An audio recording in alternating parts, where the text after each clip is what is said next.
અમદાવાદ ખાતે ખેલ મહાકુંભ 2.0નો શાનદાર પ્રારંભ મુખ્યમંત્રી ભૂપેન્દ્ર પટેલ દ્વારા કરવામાં આવ્યો હતો, જેમાં રમતગમત મંત્રી હર્ષ સંઘવી પણ ઉપસ્થિત રહ્યા હતા. ગુજરાતના મુખ્યમંત્રી ભૂપેન્દ્ર પટેલે ખેલ મહાકુંભ 2.0નો અમદાવાદ ખાતે શાનદાર પ્રારંભ કરાવ્યો હતો.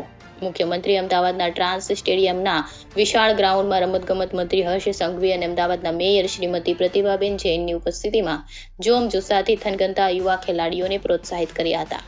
મુખ્યમંત્રીએ કહ્યું કે તત્કાલીન મુખ્યમંત્રી તરીકે નરેન્દ્ર મોદીએ ગુજરાતમાં રમતગમતના ક્ષેત્રને પ્રોત્સાહન આપવાની પરંપરાને વડાપ્રધાન તરીકે દેશમાં ખેલો ઇન્ડિયા શરૂ કરાવી ને ગુજરાતના આ મોડેલને રાષ્ટ્રીય સ્તરે સ્વીકૃતિ અપાવી છે. આ ખેલ મહાકુંભ 2.0 આખું વર્ષ ચાલવાનો છે, એટલે ખેલાડીઓ 2 રમતોમાં ભાગ લઈ શકશે. યુવાનોને ખેલ મહાકુંભમાં ઈચ્છાપૂર્વક જોડાવા અનુરોધ કરાયો હતો. આ પ્રસંગે રમતગમત વિભાગના અગ્ર સચિવ અશ્વિની કુમારે સ્વાગત પ્રવચન કર્યું હતું. આ પ્રસંગે ગુજરાતના મુખ્યમંત્રી ભૂપેન્દ્ર પટેલ સહિત ઉપસ્થિત મહાનુભાવોના હસ્તે પેરા એશિયન ગેમ્સ 2023 રાષ્ટ્રીય તેમજ આંતરરાષ્ટ્રીય કક્ષાએ વિજેતા થયેલ ખેલાડીઓનું ખેલ પ્રતિભા રોકડ પુરસ્કારથી સન્માન કરવામાં આવ્યું હતું.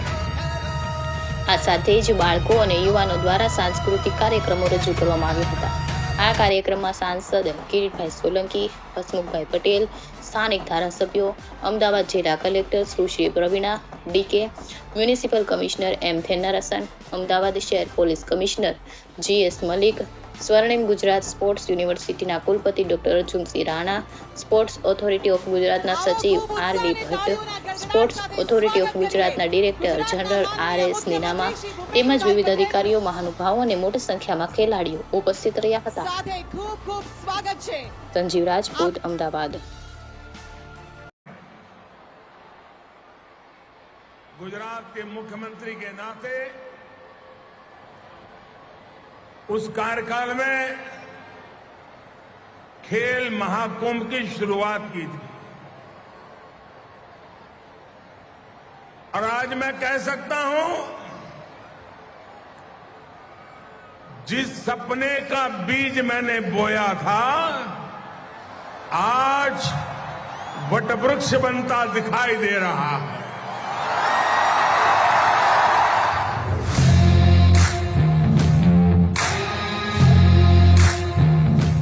આમ 2010માં શરૂ થયેલા ખેલ મહાકુંભને 2014 પછી જબરદસ્ત વેગ મળ્યો.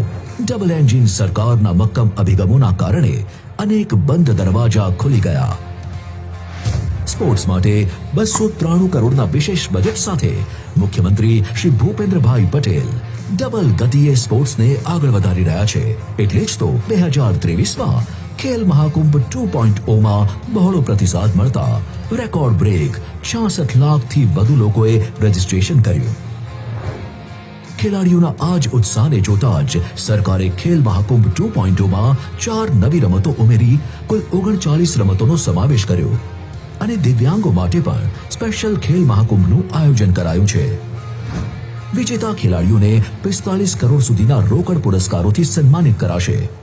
વડાપ્રધાન શ્રી આપને જણાવતા ગર્વ અને આનંદ થાય છે કે આપ શ્રીએ 10 વર્ષ પહેલા રમત ગમતને ગુજરાતની સંસ્કૃતિનો અભિન્ન હિસ્સો બનાવવાનો જે સંકલ્પ કર્યો હતો તેને અમે આપના નેતૃત્વ અને માર્ગદર્શન હેઠળ સાકાર કર્યો છે. પૌષ્ટિક આહારથી માંડીને વિશ્વ કક્ષાની ટ્રેનિંગ, કોચિંગ, રમતગમતના સંકુલો અને આકર્ષક પારિતોષિક દ્વારા પ્રોત્સાહન આપવામાં આવી રહ્યું છે.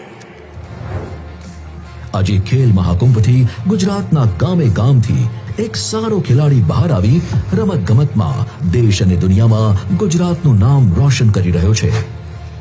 મુખ્યમંત્રી શ્રી ભૂપેન્દ્રભાઈ પટેલના કુશળ માર્ગદર્શનમાં અને રમતગમત મંત્રી શ્રી હર્ષભાઈ સંઘવીના નેતૃત્વમાં 3 મહિનાથી પણ ઓછા સમયગાળામાં 36મી નેશનલ ગેમ્સનું અભૂતપૂર્વ સફળ આયોજન થયું. ભારતમાં પહેલીવાર સ્પોર્ટ્સ સ્ટાર્ટઅપ કોન્ક્લેવનું પણ ગુજરાતમાં જ આયોજન કરાયું. શક્તિ દૂત જેવી વિવિધ યોજનાઓ અને અદ્યતન સ્પોર્ટ્સ પોલિસી થકી ગુજરાતમાં સ્પોર્ટ્સ ઇકોસિસ્ટમ ડેવલપ કરવામાં આવી છે. આજે ગુજરાતમાં સ્પોર્ટ્સ યુનિવર્સિટી છે અને 22 જિલ્લાઓમાં 24 સર્વોત્તમ સ્પોર્ટ્સ કોમ્પ્લેક્સ છે. 33 જિલ્લાઓમાં 40 જિલ્લા કક્ષાની સ્પોર્ટ્સ સ્કૂલ કાર્યરત છે. આમ રાજ્યમાં કુલ 1,27,864 જેટલા રમતવીરોને રમતગમત ક્ષેત્રે સર્વોત્તમ તાલીમ અપાઈ રહી છે. આ સાથે જ 2036 ઓલિમ્પિક્સ માટે આજે ગુજરાત તૈયાર થઈ રહ્યું છે. રાજ્ય સરકારે આ વખતે ગુજરાતના તમામ યુવાનોના હિતમાં એક મહત્વનો નિર્ણય લીધો છે. આ વખતે ખેલ મહાકુંભમાં તમામ યુવાનો 2 જેટલી રમતોમાં ભાગ લઈ શકશે. 1 થી વધારીને 2 કરવામાં આવી. સ્પોર્ટ્સ સેક્ટરમાં દેશમાં સૌથી મોટું આયોજન તો છે જ, પણ આ આયોજનની અંદર રમતની અંદર આટલા મોટા બદલાવ, આટલા મોટા ઇનામો આ તમારા સૌ માટે દર્શાવે છે કે આવનારો સમય સ્પોર્ટ્સનો સમય છે. ખેલે તે ખેલેના મંત્રને સાકાર કરતી સ્પોર્ટિંગ કમ્યુનિટી માટે ખેલ મહાકુંભ 2.0 નો શુભારંભ સફળતાના સુવર્ણ શિખરો સુધી લઈ જશે. કારણ કે અહીં ઘડાય છે ભવિષ્યના સ્પોર્ટ્સ સ્ટાર. અહીં પૂરા જોશથી થાય છે મજબૂત રાષ્ટ્ર નિર્માણ. આ જંગ નથી, પણ જુસ્સો છે, જે જંગથી જરાય કમ પણ નથી. જય જય ગરવી ગુજરાત.